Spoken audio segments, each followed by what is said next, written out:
இன்றைக்கி நான் உங்கள் கூட பகிர்ந்து கொள்கிற வார்த்தை அந்நிய பாஷை.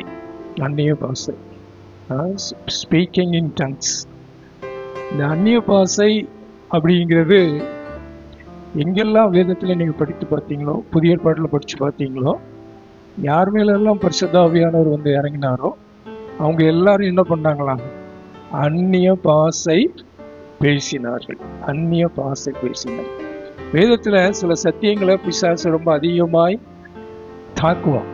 சில சத்தியங்களை மனுஷனுக்குள்ள போகாதபடிக்கு, விசுவாசிகள் கூட அதை ஏற்றுக்கொள்ளாதபடிக்கு அநேக கள்ள உபதேசங்களை கொடுத்து சில சத்தியங்களை தாக்குவான். அதில் ஒன்று அதிகமாய் பாதிக்கப்படுகிறது. 2 காரியம். ஒன்று, கர்த்தருடைய பந்தி.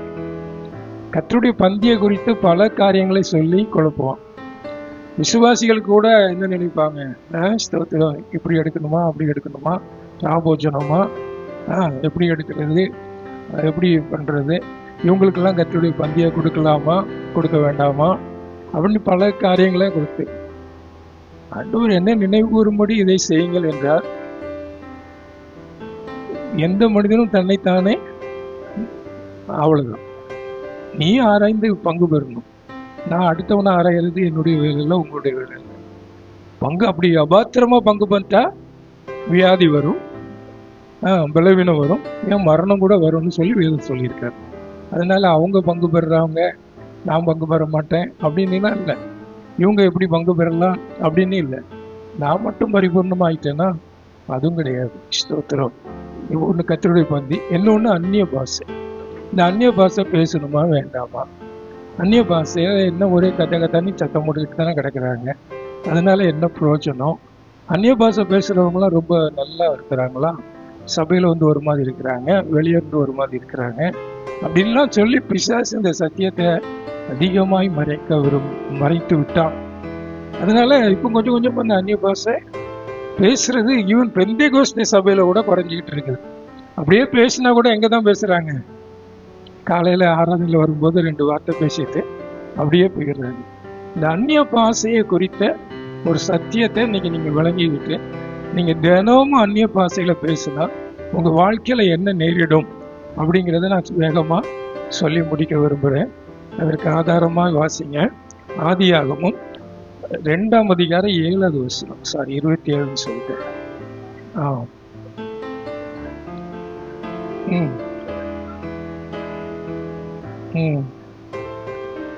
இப்போ என்ன பாருங்க, தேவன் மனிதனை எப்படி படைத்தார் அப்படின்னு பார்த்தீங்கன்னா, என்ன பண்ணாரா? மனுஷனை மண்ணினால உருவாக்கணும். மண்ணை எடுக்கிறார். ஒரு மண்ணை எடுத்து, தோட்டத்தில் இருந்தாங்க, தோட்டத்துல இருந்து ஒரு மண்ணை எடுத்து ஒரு உருவத்தை உண்டு பண்றார். உண்டு பண்ணிட்டு மனுஷனை எப்படி படைக்கன்னு தீர்மானிக்கிறார். தம்முடைய சாயலாகவும் தம்முடைய ரூபமாகவும் மனிதனை படைக்க தேவன் விரும்பினார். அதனால மண்ணை எடுத்து ஒரு மனுஷனை உருவாக்குறார். நல்லா கவனிங்க. உருவாக்கி என்ன பண்றாரா? ஜீவ சுவாசத்தை அவன் நாசியிலே ஊதினார். மனுஷன் ஜீவ ஆத்துமா ஆனான். ஸ்தோத்திரம்.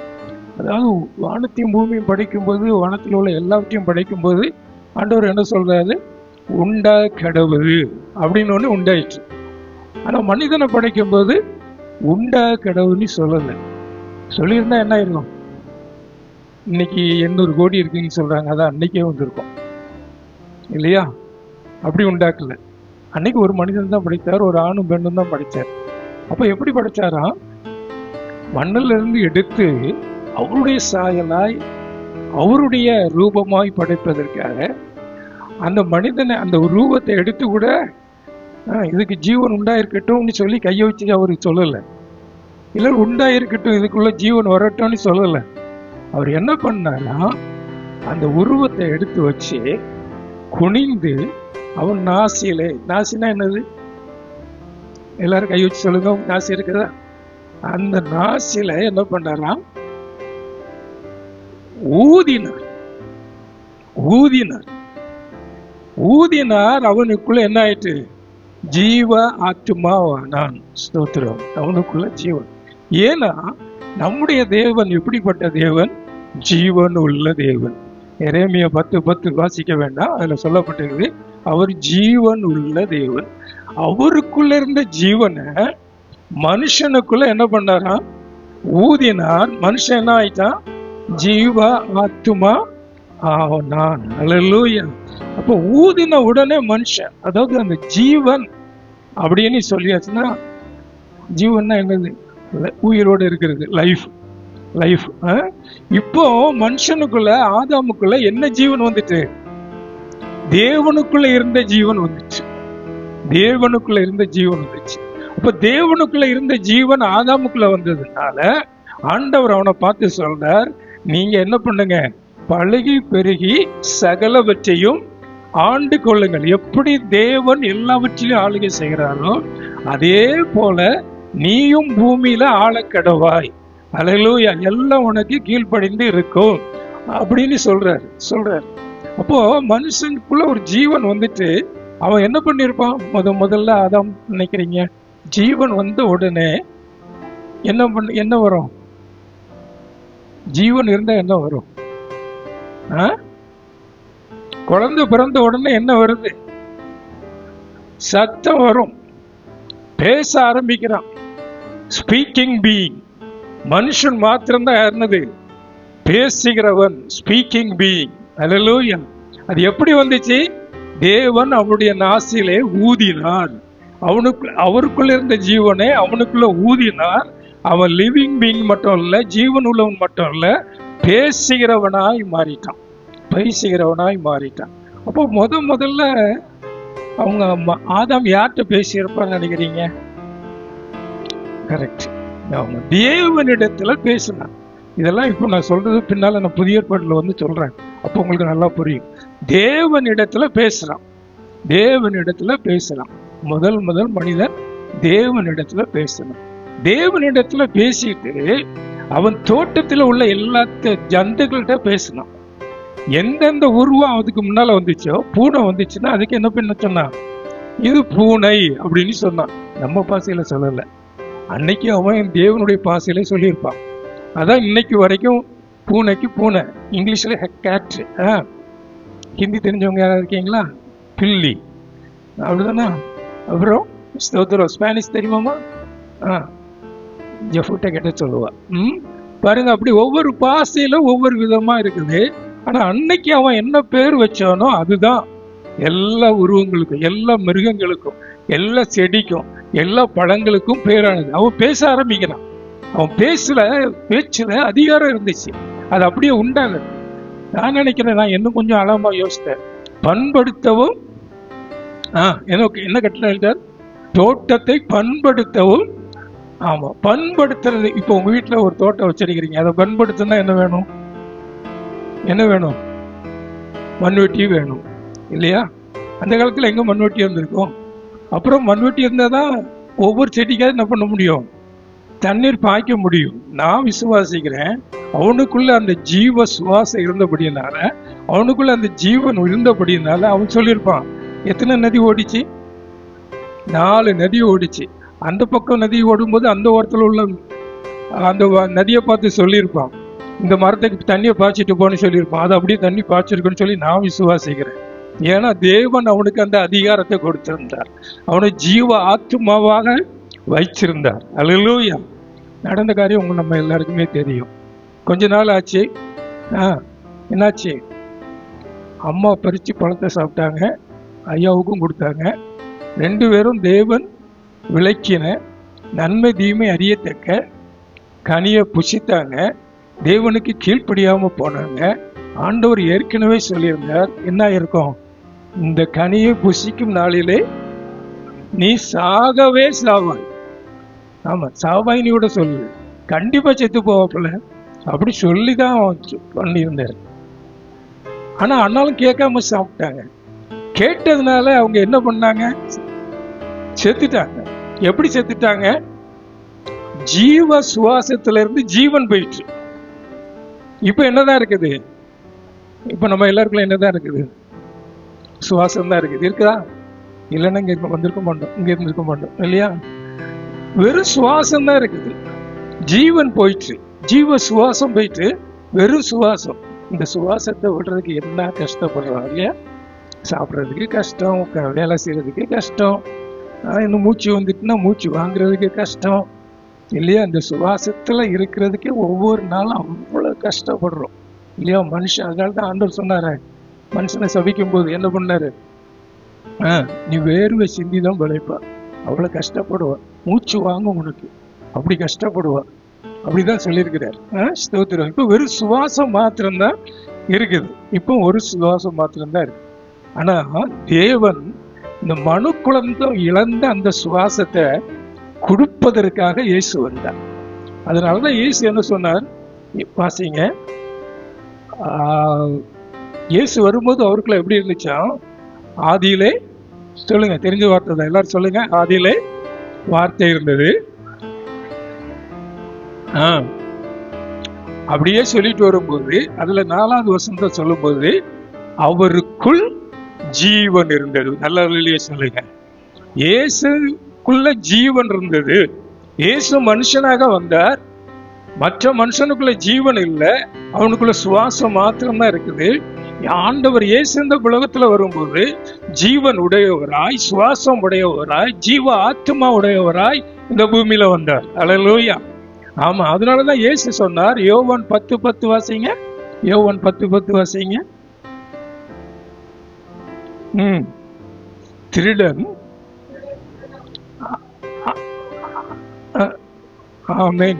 பிரதர் பாராமே சொல்றேன், கர்த்தர் ஆசீர்வதிப்பார்.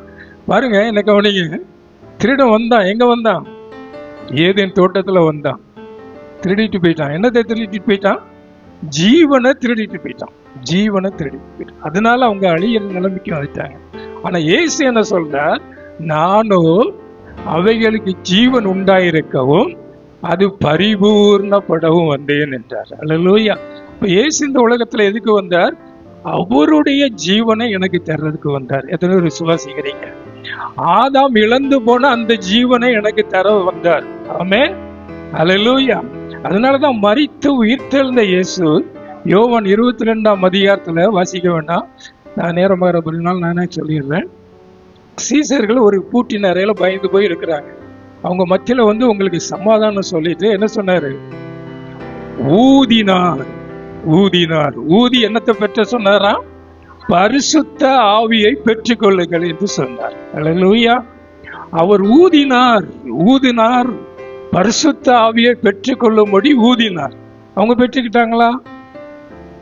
அன்னைக்கு பெற்றுக்கிட்டாங்களா? பெறல. ஏன் பெறலன்னா, ஆண்டவர் யோவான் 7ஆம் அதிகாரத்திலே சொல்லியிருக்கிறேன், என்னை விசுவாசிக்கிறவன் உள்ளத்துல இருந்து ஜீவ தண்ணீர் உள்ள நதிகள் புறப்பட்டு போகும். ஆனாலும் இப்ப இல்லை, நான் இன்னும் மகிமை அடையணும், சிலுவையில மறிக்கணும், உயிர்த்தெழணும், மறுபடியும் மகிமையில எடுத்துக்கொள்ளப்படணும், அங்க இருந்து பரிசுத்த ஆவியை உங்களுக்கு அனுப்புவேன்னு சொல்லியிருந்தார். அதனால அவங்க ஊதினார். அப்போ பரிசுத்த ஆவியானவரை பெற்றுக்கொள்ள தேவன் வச்சிருக்கிற அந்த ஊதினார், நாசியிலே ஊதினார், அவன் ஜீவாத்மாவானார். அதே காரியம்தான் என்ன நடந்தது சொன்னீங்கன்னா, ஊதின உடனே பெறல. எப்ப பெற்றாங்க, பெந்தேகோஸ்தே நாளிலே பெற்றாங்க. அந்த வாசிங்க, அந்த 2ஆம் அதிகாரம் 1வது வசனத்திலிருந்து சில வசனங்களை வாசிப்போம் சீக்கிரமா.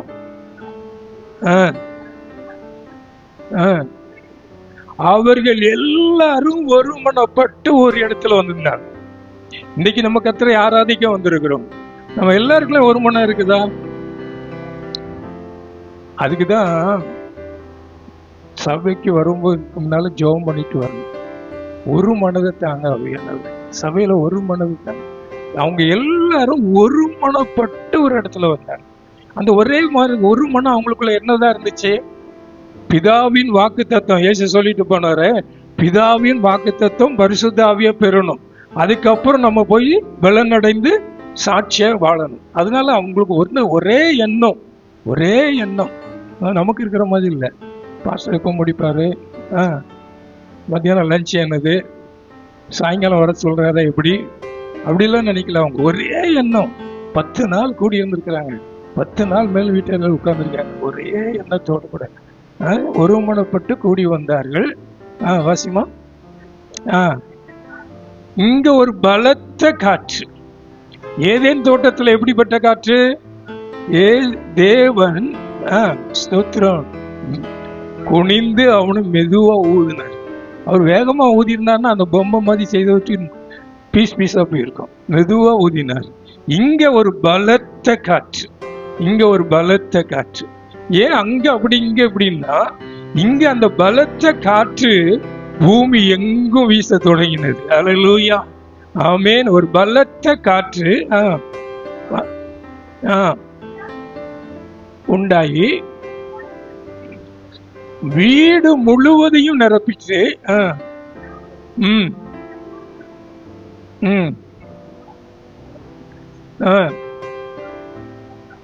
பாருங்க, ரெண்டு காரியம். ஒண்ணு, ஜீவ சுவாசமாகிய ரூவா காற்றாகிய பரிசுத்த ஆவியானவர் அந்த வீடு முழுவதையும் நிரப்பினார், வீடு முழுவதையும் நிரப்பினார். இப்போ எல்லாரும் வீட்டுல இருக்கிற எல்லாரும் என்ன சுவாசிக்க ஆரம்பிச்சுட்டாங்க? ஜீவ சுவாசம், பரிசுத்த ஆவியானவரை சுவாசிக்க ஆரம்பிக்கிறாங்க. அல்லேலூயா. ஆமா, இந்த ஆலயம் முழுவதும் திடீர்னு என்ன சொல்றது, என்ன கேஸ், ஏதோ ஒரு கேஸ் வந்துட்டுன்னு வச்சுட்டீங்க. நம்ம எல்லாரும் எதுதான் சுவாசிக்க ஆரம்பிப்போம்? அந்த கேஸை சுவாசிக்க ஆரம்பிப்போம். சிலவங்களுக்கு மயக்கம் வரும், வாந்தி வரும், எல்லாம் வரும். ஆனா அன்னைக்கு வந்தது ஜீவ காற்று, ஜீவ சுவாசம். எல்லாரும் அதை சுவாசிக்க ஆரம்பிச்சாங்க. சுவாசிக்க ஆரம்பித்த உடனே நடந்த காரியம், எல்லார் மேலேயும் என்ன வந்துச்சா? அக்னிமயமான நாவுகள் போல பிரிந்திருக்கும் நாவுகள். நல்லா கவனிங்க, நல்லா கவனிங்க. அக்னிமயமான நாவுகள் போல பிரிந்திருக்கும் நாவுகள் ஒவ்வொருவர் மேலும் வந்து அமர்ந்தது. இப்படி அமர்ந்த உடனே நடந்த காரியம் என்ன தெரியுமா? 4வது வசனத்தை வாசிங்க. அவர்கள் எல்லாரும் பரிசுத்த ஆவியினால நிரப்பப்பட்டு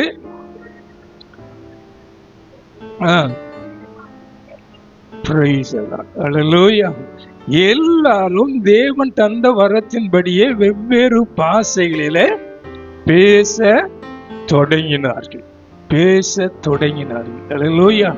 அப்போ பரிசுத்த ஆவியானவர் ஜீவ காற்று அவங்களுக்குள்ள வந்தவுடனே அவங்க என்ன பண்றாங்க? வெவ்வேறு பாஷையில பேச தொடங்கினார்கள். அல்லேலூயா. பேச வச்சது யாரு சொல்லுங்களேன்?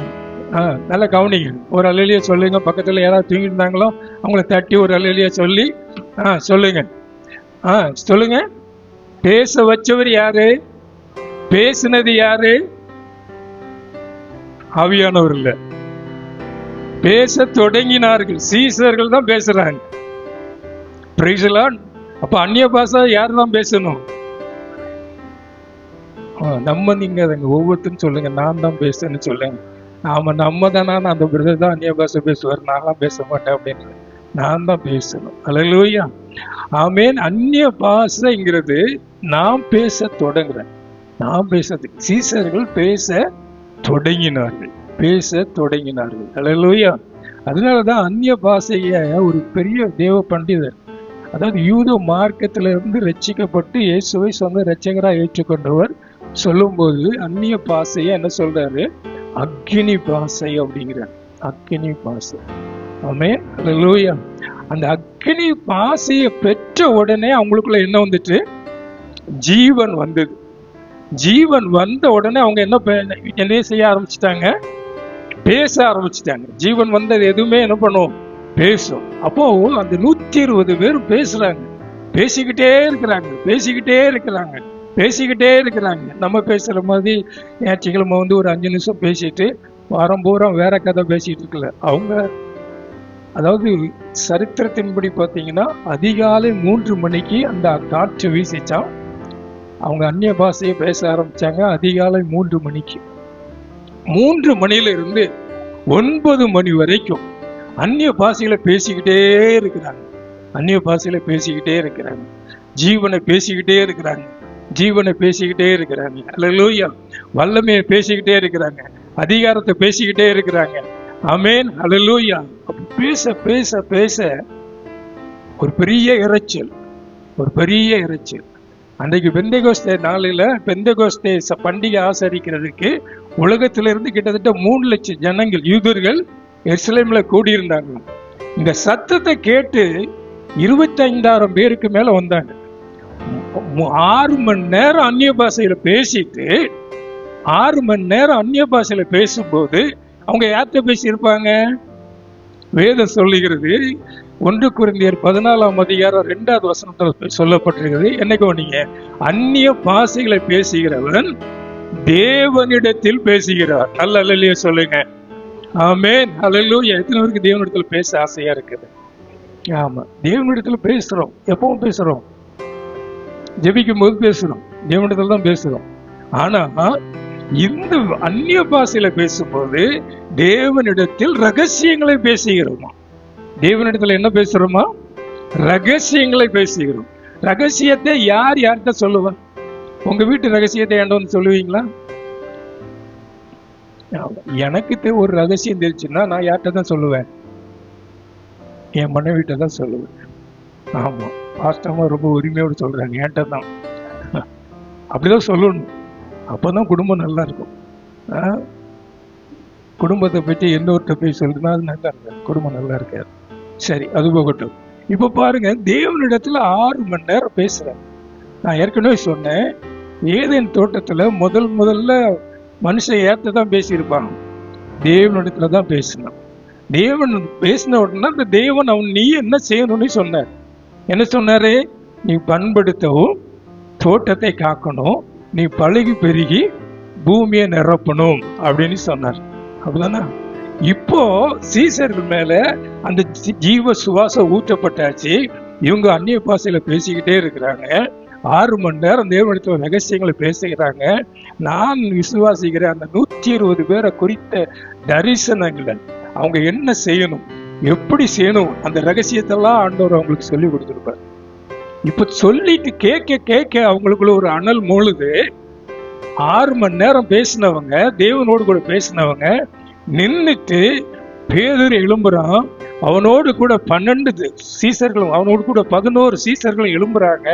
இப்போ உலகத்துக்கிட்ட பேசுறாங்க. நல்ல அல்லேலூயா சொல்லுங்க. ஆமென், அல்லேலூயா. அந்நிய பாஷையில பேசி பலன் அடைந்து உலகத்துக்கிட்ட பேசுறாங்க. அல்லேலூயா. அப்போ 25,000க்கு மேல ஜனங்கள் கூடி வந்திருக்கிறாங்க. ஒரு வேலைக்காரி முன்னால இயேசுவை தெரியாதுன்னு சொன்னவன், மதமார்கள் வந்திருக்காங்க, பரிசேயர்கள் வந்திருக்காங்க, சதிசேயர் நிக்கிறாங்க, எல்லாரும் என்னமோன்னு ஆச்சரியப்பட்டு நிக்கிறாங்க. அவங்ககிட்ட சொல்றாங்க, ஜீவாதிபதியை நீங்கள் கொலை செய்தீர்கள், அவர் தான் ஆண்டவர், அவரை தேவன் 3ஆம் நாள் உயிரோடு எழும்ப பண்ணினார். எப்படி அந்த தைரியம் வந்துச்சு? அவனுக்குள்ள ஜீவன் வந்துருச்சு. செத்த நிலைமெல்லாம் மாறிட்டு. அல்லேலூயா. அவனுக்குள்ள ஒரு ஜீவன் வந்தபடினால அவன் என்ன பண்றான்? ஸ்தோத்திரம், பேச ஆரம்பிக்கிறான். தேவனோடு முதல்ல அந்நிய பாஷையில பேசுறவங்க தான் ஆத்ம பாரத்தை பெறுவாங்க. தேவனோடு கூட உட்கார்ந்து அந்நிய பாஷை பேசுறவங்க தான், அவங்ககிட்ட தான் தேவன் சொல்லுவாரு, எனக்கு இந்த பாரம் இருக்குதுப்பா, ஜனங்கள் ரட்சிக்கப்படணும், உன் வீட்டில் உள்ளவங்க ரட்சிக்கப்படணும், நரகத்துக்குள்ள ஒருத்தர் கூட போகக்கூடாது. அந்த பாரத்தை யாருக்கு கொடுப்பாருன்னா, யார் அந்நிய பாஷையில பேசுறாங்களோ அவங்களுக்குள்ள தாங்க வரும். அல்லேலூயா. அந்நிய பாஷைகளை பேசுகிறவன் தேவனிடத்துல பேசுகிறான். அது மாத்திரமல்ல, அந்நிய பாஷை பேச பேச தனக்குத்தானே பக்தி விருத்தி உண்டாக பேசுகிறான். அல்லேலூயா. ஏன் நான் அந்நிய பாஷை பேசுறேன்? எனக்கு பிரயோஜனம் அது, எனக்கு பக்தி விருத்தி உண்டாகுது. நான் விசுவாசிக்கிற தேவன் யாரு? ஆமென். இந்த போராட்டம் ஒண்ணுமே இல்லை. என் தேவன் இவ்வளவு பெரிய தேவன். அல்லேலூயா. என் பக்தி விருத்தி அடையுது. எனக்கு இவ்வளவு பெரிய தேவையா? இந்த தேவையும் எத்தனை கோடியா இருந்தாலும் என் தேவன் சந்திக்க வல்லமை உள்ளவர். அல்லேலூயா. என்னை அழைத்தவர் உண்மை உள்ளவர், ஒரு நாள் என்னை கைவிடவே மாட்டார். இதெல்லாம் எப்போ உண்டாகுது? பாஷை சொல்றதுனால இல்லை. நீ அந்நிய பாஷை பேசிப்பார், நீ உட்கார்ந்து அந்நிய பாஷை பேசு.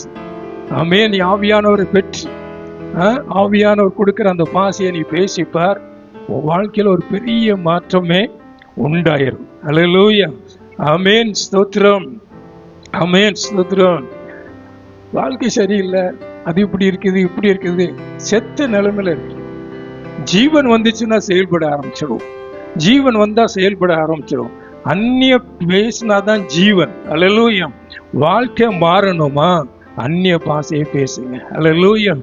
வாழ்க்கை சிலவங்க நினைக்கிறாங்க, இதெல்லாம் ஆண்டவர் தந்துட்டாருன்னா நான் ஆண்டவருக்குள்ள வந்துருவேன். நடக்கவே நடக்க. அதான் முதல் வாரமே சொன்னேன். உன்னதத்திலிருந்து ஆவியானவர் ஊற்றப்படும் மட்டும் உன் வாழ்க்கை எப்படிதான் இருக்கும்? வனாந்திரமாகவே இருக்கும். ஒரு மாற்றமும் இருக்காது, ஒரு மாற்றமும் இருக்காது, ஜீவனும் இருக்காது, ஒன்றும் இருக்காது. அல்லேலூயா, ஆமென், ஸ்தோத்திரம், அல்லேலூயா. என்னைக்கு ஊற்றப்படுகிறாரோ அன்றைக்கு உன் வாழ்க்கையில் ஒரு பெரிய மாற்றத்தை ஆண்டவர் தருவார். வனாந்திரம் சரி வயல்வெளியாய் மாறும். ஆமென், ஆமன், வயல்வெளி காடாய் மாறும். அல்லேலூயா, அல்லேலூயா. இன்னைக்கு நான் கேட்குறேன், அபிஷேகம் பெற்றவங்க நீங்க கடைசியா எப்போ அந்நிய பாஷை பேசுனீங்கன்னு கேளுங்க.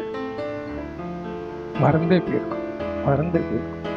தினமும் பேசணும். இப்ப நான் உதாரணத்துக்கு சொல்றேனே, நான் இன்னையிலிருந்து தமிழ் பேசவே மாட்டேன் அப்படி நான் தீர்மானம் பண்றேன்னு வச்சுட்டீங்களேன். நான் இன்னையிலிருந்து தமிழ் பேசவே மாட்டேன் அப்படின்னு தீர்மானம் பண்ணியிருக்கிறேன். ஹோட்டலுக்கு போறேன், ஹோட்டலுக்கு போன உடனே சர்வர் என்ன கேட்பான், என்ன சாப்பிட்றீங்கன்னு கேட்பான் இல்லையா? நான் தமிழ் பேசவே மாட்டேன் அப்படின்னா அவன் என்ன பண்ணுவான்? இட்லி வேணுமான்னு கேட்பான், தோசை வேணுமான்னு கேட்பான். எல்லாத்துக்கும் நான் என்னத்தான் பண்ணுவேன்? தலையை தான் ஆட்டுவேன், தலையை தான் ஆட்டுவேன். அவன் என்ன நினைப்பான்? உடனே என்ன பார்த்து, கொஞ்சம் பைத்தியம் போல இருக்குன்ட்டு பேசாம போயிடும். நான் சொல்றேன், தமிழ் பேசாம இருந்தா உனக்கு சோறு கூட கிடைக்காது. அதே மாதிரிதான் அந்நிய பாஷையை நீ பேசாம இருந்தா பரலோக ஆசீர்வாதம் உனக்கு கிடைக்கவே கிடைக்காது. அல்லேலூயா, ஆமென், அல்லேலூயா. அது கிருபையாய் அந்த பாஷையை பேசுறதுக்காக ஆவியானவர் எனக்குள்ள வந்து ஆமென் எனக்காக வேண்டிக் கொள்கிறவரா இருக்கு. பலவீனங்கள்ல எனக்கு உதவி செய்கிறது. இன்னைக்கு நிறைய பேருக்கு சர்ச்சுக்கு வரணும் இன்ட்ரெஸ்டே கிடையாது. ஏதோ சிலவங்க பிடிச்சி இழுத்துட்டு வர்றதுனால வந்துட்டு இருக்கும். சர்ச்சில் வந்தாலும் எப்படிதான் இருப்போம்? ஆமா, கல்லோட கொஞ்சம் அசையும். அதோட மோசம், அதோட மோசம். ஏன்? என்ன இல்லை? ஜீவன் இல்லை, ஜீவன் இல்லை. சுவாசம் மட்டும்தான் இருக்குது, ஜீவ சுவாசம் இல்லை. ஜீவ சுவாசம் இருந்தா அமைதியா இருக்கவே முடியாது. அல்லேலூயா வரும், ஆமென் வரும், ஸ்தோத்திரம் வரும். அல்லேலூயா, ஆமென், ஸ்தோத்திரம், அல்லேலூயா. நான் விரும்புறேன், அதான் விரும்புறேன். நம்ம சபையில எல்லாரும் இப்படி கூடி வரும்போதெல்லாம் ஒரு 10 நிமிஷம் அந்நிய பாஷையில பேசணும்னு வச்சுடுங்க. இந்த மாங்காட்டுல இந்த ரோட்டை கடந்து போறோம், கதை தள்ளிட்டு உள்ள வந்துருவோம். இன்னைக்கும் ஆண்டவர் மாறாதவர். அன்றைக்கு பெந்தேகோஸ்தே நாள்ல செய்தது இன்னைக்கும் அவர் செய்ய வல்லமை உள்ளவர். விசுவாசிக்கிறவங்க மாத்தின கரம் வைத்து நல்லா வெளியே சொல்லுங்க. ஆமா, தீர்மானம் பண்ணுங்க. வீட்டுல டெய்லி ஒரு 10 நிமிஷம் அந்நிய பாஷை பேசும். டெய்லி முழிச்ச உடனே அந்நிய பாஷை பேசுங்க. ரகசியங்களை பேசுறீங்க. அவர்கிட்ட பலவீனத்தின் நிமிடத்தில் உதவி செய்யறவர்கிட்ட பேசுறீங்க. அன்னைக்கு உனக்கு என்ன நடக்குன்னு உனக்கு தெரியாது, அவருக்கு தெரியும். அவர் உன்னை நடத்துவார். ஆமென், அல்லேலூயா. அந்நிய பாஷையில பேசி ஜெபம் பண்ணுங்க. அல்லேலூயா. பலவீனத்துல எனக்கு வேதம் வாசிக்க தெரியல, வேதத்தை வாசித்தாலும் ஒன்றும் புரியல, அந்நிய பாஷையில பேசிட்டு நீங்க வேதத்தை வாசித்து பாருங்க. புதிய புதிய காரியத்தை நேற்று வாசித்தது மாதிரி இன்னைக்கு இருக்காது. புதிய புதிய காரியத்தை, புதிய புதிய வெளிப்பாடை பரிசுத்த ஆவியானவர் உங்களுக்கு தருவார். அல்லேலூயா, ஆமென், ஸ்தோத்திரம். என் பலவீனத்தில் அவர் உதவி செய்கிறார். அது மாத்திரமல்ல, அந்நிய பாஷையில பேசுறவ என்ன பண்றான்னா ஆவிக்குரிய உள்ளான மனிதன்ல பலப்படுகிறான். ஆமென், அல்லேலூயா, ஆமென். ரொம்ப சோர்ந்து போய் இருக்கிறீங்களா? ஏமாற்றத்தோடு கூட இருக்கிறீங்களா? ரொம்ப கொஞ்ச நேரம் உட்கார்ந்து இதெல்லாம் அற்புதம் நடக்கும். இந்த அற்புதம் நடக்கும். நீங்க வேணா சோதிச்சு பாருங்க, சோதிச்சு பாருங்க, உட்கார்ந்து பேசி பாருங்க. உங்க சோர்வெல்லாம் மாறிடும். அல்லேலூயா, ஆமென். உள்ளான மனிதன், அல்லேலூயா, உள்ளான மனிதன் பலப்பட பலப்பட வெளிப்புற மனிதன் ஆசீர்வதிக்கப்படுவான். அல்லேலூயா. உள்ளான மனிதன்ல ஒரு விசுவாசம், உள்ளான மனிதன்ல ஒரு பெரிய நம்பிக்கை. கர்த்தர் என் கூட தான் இருக்கிறார், ஆவியானவர் எனக்கு உதவி செய்ய வல்லமை உள்ளவரா இருக்கிறார், எந்த பிசாசுடைய கிரியைகளையும் எதிர்த்து நிற்க என்னால முடியுங்கிற விசுவாசம் அன்னைக்குதான் உங்களுக்கு உண்டாகும். அல்லேலூயா, ஆமென், ஸ்தோத்திரம். மாத்திரமல்ல, நான் அந்நிய பாஷை பேசும்போது என்ன நடக்குதுன்னு சொன்னா என்னுடைய என்ன சொல்றது, என்னுடைய மூளை, என்னுடைய சிந்தனை மண்டலம் என்ன ஆயிருது? சுவிட்ச் ஆஃப் ஆகுது. நீங்க என்னதான் ஜெபம் பண்ண உட்கார்ந்து இருக்கிறோம், நிறைய பேர் நீங்க உங்களுக்கு இந்த அனுபவம் இருக்கும், நிறைய பேருக்கு இந்த அனுபவம் இருக்கும். ஜெபிக்க உட்கார்ந்து இருப்போம், அப்பதான் என்ன இருக்கும்? இந்த பக்கத்து வீட்டுக்காரன் இந்த மாதிரி ஒரு வார்த்தை சொன்னா பாருங்க, அதை மட்டும்தான் பொறுத்துக்கொள்ள முடியல. இல்லைன்னா இந்த கடன் பெரிய பாரம், இல்லைன்னா இது ஒரு பெரிய பாரம். என் கணவன் பாரம், என் மனைவி பாரம். ஜபிக்கும் மாம்சத்துல இருந்து ஜபிக்கும் போது அப்படிதான் வரும். ஆனா அந்நிய பாஷையில நீங்க பேசி ஜபிக்க பார்த்தீங்கன்னா இந்த என்னதாயிரும், ஆமா, என் மூளையே செயலைட்டு போயிடும், ஆஃப் ஆயிரும். என்னுடைய ஹியூமன் பீயிங் அப்படியே ஆஃப் ஆயிரும். நான் இப்ப எங்க போயிடுறேன்? ஸ்பிரிச்சுவல் லெவலுக்குள்ள, ஆவிக்குரிய உலகத்துக்குள்ள நான் போறேன். எல்லா ஆசீர்வாதமும் மனுஷனுக்கு எங்கிருந்து தான் வருது? ஆமா, தீமை கூட, பிசாசு கூட ஆவிக்குரிய உலகத்துல தான் இருக்கான். தீமை கூட அங்கிருந்து தான் வருது. நான் இப்ப எங்க போயிடுறேன்? ஸ்பிரிச்சுவல் லெவலுக்குள்ள போறேன். ஆண்டவரத்துல ரகசியம் பேசுறேன், ஆண்டவரிடத்துல பேசுறேன். எனக்கு அறியாதெல்லாம் நான் பேச ஆரம்பிக்கிறேன். முதல்ல கொஞ்ச நாள் பேசும்போது அப்படிதான் இருக்கும். நேற்று கூட நான் ப்ரேயர்ல சொன்னேன், ப்ரேயருக்கு வந்திருக்கும் போது சொன்னேன், உங்க பிள்ளை பிறந்த உடனே என்னதான் பண்ணும்? எல்லாத்துக்கும் என்னதான் பண்ணும்? கொஞ்ச நாளைக்கு என்னதான் பண்ணும்? அழும். அழும், ஒரே அழுகையா தான் இருக்கும். நிறைய பேர் நினைக்கிறாங்க, என்ன ரீபாரா பஷாங்காதரா பாபி அதே தானே சொல்லிட்டு இருக்கிறாங்க, இல்லை என்ன இருக்குது அப்படின்னு சொல்லி. உனக்கு புரியுதோ புரியலையோ, எனக்கு புரியுதோ புரியலையோ, நான் சொன்னா எங்க அப்பாவுக்கு புரியும். உங்க பிள்ளை பிறந்த உடனே அழுத உடனே என்ன பண்ணுவீங்க? பால் கொடுத்துருவீங்க, இல்லைன்னா சாப்பாடு கொடுத்துருவீங்க. கொஞ்ச நேரம் கழிச்சு அழுது, அப்ப மட்டும் வேற விதமா அழுமா? ஒரே அழுகை தானே, அதே அழுகை தான் அழுகும். அப்போ என்ன பண்ணுவீங்க? இப்பதான் சாப்பாடு கொடுத்தோம்னு சொல்லி என்ன கொஞ்சம் ஒரு இட்லியை வயல் திணிப்புமா? இல்லை, இது சாப்பிட்டதுனால வயிற்று வலி வந்திருக்குமோ, வேற எங்கேயாவது கொண்டு போய் விடணுமோ இல்லையா?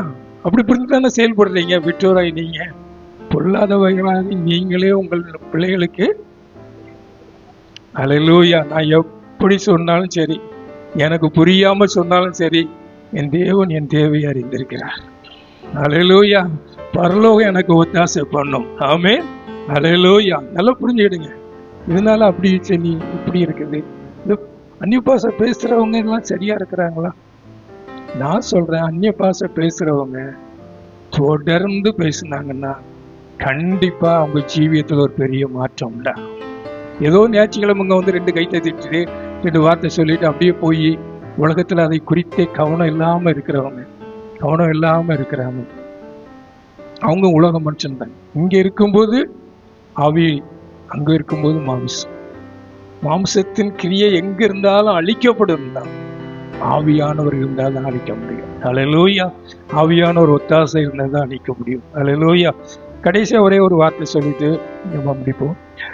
வாசிங்க ஏசாயா 28:11-12 வாசிங்க, சீக்கிரமா முடிச்சிடறேன்.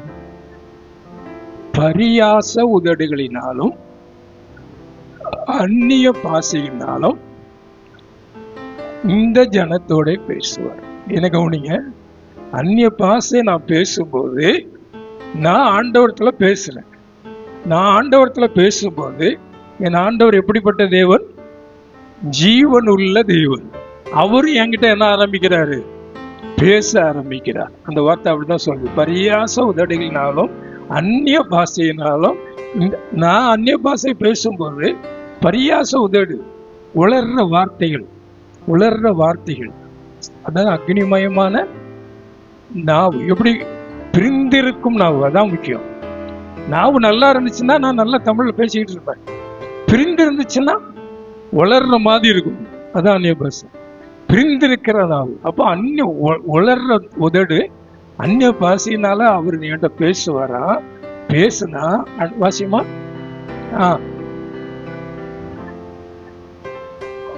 பாருங்க, வாசிமா.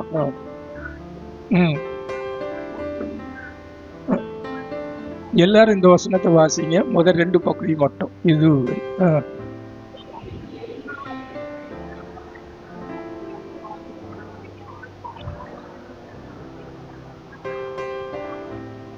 இப்ப நல்ல டிவி பார்த்து சொல்லுங்க. இதுவும் நீங்கள் இளைத்தவனை இளைப்பாறப்ப இளைப்பாறுதல், அப்படி இருக்குதா? இல்ல, இது நீங்கள் இளைத்தவனை இளைப்பாறப்பண்ணத்தக்க இளைப்பாறுதல், அப்படி இருக்குதா? எப்படி இருக்குது? எல்லாரும் சொல்லுங்க. அப்படின்னு என்ன அர்த்தம்? இதுதான், வேற வழி இல்லை சிஸ்டர், வேற வழி இல்லை பிரதர். உன் கண்ணீர் போகணுமா? நீ இளைப்பாறுதல் அடையணுமா? வேற வழி இல்லை, வேற வழி இல்லை. இதுவே எது அது முந்தின வசனம் வாசிங்க. பரியாச உதடுகளினாலும். அதான் நான் சொல்றேன், டெய்லி ஒரு 10 நிமிஷம் காலையில எழும்பி அந்நிய பாஷையில பேசுங்க. உங்களுக்கு இளைப்பாறுதல் வரும், ஆத்மாவுல இளைப்பாறுதல் வரும். இதுவே உங்களுக்கு ஆறுதல். ஆத்மால இளைப்பாறுதல் வரும், உள்ளான மனுஷன்ல இளைப்பாறுதல் வரும், வெளிப்புறவுமாய் ஆறுதல் வரும். உலகத்துல என்ன நடந்தாலும் சரி, யார் விரோதமா இருந்தாலும் சரி, எத்தனை காரியம் இருந்தாலும் சரி, எத்தனை தேவை இருந்தாலும் சரி, ஆறுதல் அடைஞ்சு போயிருப்பான். எனக்கு ஏன் கர்த்தர் என்னை ஆறுதல் படுத்துவார். அல்லேலூயா, அல்லேலூயா, ஆமென், ஸ்தோத்திரம், ஆமென். நீங்க இந்த 2 காரியத்தை, இது ஒரு அக்கினி பாசை. ஆமென். இந்த அக்கினி பாசையை பெற்றவங்க பயன்படுத்துங்க, பயன்படுத்துங்க, பயன்படுத்துங்க. ஸ்தோத்திரம். பயன் இல்லாம ஒரு காரியத்தை நீங்க வச்சிருந்தீங்கன்னா, நம்ம சபையிலோட சில பிள்ளைகள் வீட்டுல அவங்க அம்மா அப்பா கேட்டாங்க, பிள்ளைகள் கேட்டாங்கன்னு கீபோர்டு வாங்கி கொடுத்துருக்காங்க. அதுதானா? அதை பயன்படுத்துறோமா? அதை பயன்படுத்தினாதான் நான் அதோடைய மேன்மை எனக்கு தெரியும். இல்லைன்னா எனக்கு தெரியாது, இல்லைன்னா உங்களுக்கு தெரியாது. அதே மாதிரிதான் நீ பெற்ற அபிஷேகத்தை, நீ பெற்ற அந்நிய பாஷையில தினமும் நீ பேச பேச பேச, ஆமென், அல்லேலூயா, உன் வாழ்க்கையில ஒரு பெரிய மாற்றம், உன் ஸ்பிரிச்சுவல் வாழ்க்கையில, உன்னுடைய குணத்துல, உன்னுடைய சுபாவத்துல இயேசுவை போல நீ மாற ஆரம்பிச்சிருவ. அல்லேலூயா. இந்த மாதிரி இருக்காது. இந்த மாதிரி 8 மணி ஆராதனைக்கு 9 மணிக்கு வர்றதெல்லாம் இருக்காது. ஒரு உற்சாகம், ஆவிக்குரிய காரியத்துல ஒரு உற்சாகம், ஆவிக்குரிய காரியத்துல ஒரு தாகம், ஆத்துமாக்களை குறித்த ஒரு பாரம், எல்லாம் எப்போ உண்டாகணும்னா, நான் 2 காரியத்தை இடத்துல சொன்னேன். அவங்க அந்நிய பாஷையில பேச பேச 6 மணி நேரம் பேசின பிறகுதான் அவங்களுக்கு தேவனுடைய சித்தம் புரியுது, தேவனுடைய காரியம் புரியுது, தேவனுடைய விருப்பம் என்னதுன்னு புரியுது. அவங்க எளிமையிலிருந்து பேசுறாங்க. அல்லேலூயா, ஆமென், அல்லேலூயா. அந்நிய பாஷைகளை பேசி பழகுங்க. ஆமென். சபைக்கு வரும்போதெல்லாம் நம்ம கொஞ்ச நேரம் அந்நிய பாஷையில பேசுங்க. அல்லேலூயா. ஜெபத்துல நீங்க வீட்டுல உட்கார்ந்து இருக்கும் போதெல்லாம் பேசுங்க. தினமும் எழுதி வச்சுக்கிடுங்க, தினமும் அந்நிய பாஷையில பேசுங்க. ஒரே மாசத்துல உங்க வாழ்க்கையில ஒரு பெரிய இளைப்பாறுதலை ஆண்டவர் தருவார். வெளிப்புறமா ஒரு பெரிய ஆறுதலை தருவார். அல்லேலூயா. இதுவே இதுவே இதுவும் அல்ல, இதுதான், இதுதான். No other alternative. It's not optional, it's a mandate. Amen, hallelujah. சில ஃபார்மெல்லாம் போட்டிருப்பாங்க ஆப்ஷனல், அப்படி விட்டு போயிடலாம். சிலது போடுவாங்க மேண்டேட். ஆமென். உனக்கு வாழ்க்கையில இளைப்பாறுதல் வேணுமா? எத்தனை வருஷமா சபைக்கு வந்துட்டு இருக்கிறோம், எத்தனை வருஷமா விசுவாசின்னு சொல்றோம், ஆனா ஒரு இளைப்பாறுதல் இல்லை. ஒரே ஏக்கம், ஒரே ஏக்கம். இது மாறணுமா? உட்கார்ந்து அந்நிய பாஷையில பேசுங்க. நீங்க பேச பேச உங்க நேரம் கூடும். ஆமென். 10 நிமிஷங்கிறது 15 நிமிஷமாகும், 20 நிமிஷமாகும். உங்க வாஞ்சை, உங்க உலகமே மாறிடும். பூமிக்குரியவர்கள் அல்ல, மேலானவைகளை தேடுகிறவர்களா நீங்க மாறிடுவீங்க. அல்லேலூயா. இந்த அக்கினி பாசையில நீங்க பேச பேச உங்க வாழ்க்கையில இருக்கிற வேண்டாத காரியம் எல்லாம் சுட்டரிக்கப்படும். தேவனுக்கு விரோதமான காரியம் சுட்டரிக்கப்படும். உங்களுக்கு விரோதமாய் பிசாசு கொண்டு வருகிற தந்திரங்கள் சுட்டரிக்கப்படும். உங்களுக்கு விரோதமாய் இருக்கிற நுகத்தடிகள் முறிக்கப்படும். அல்லேலூயா.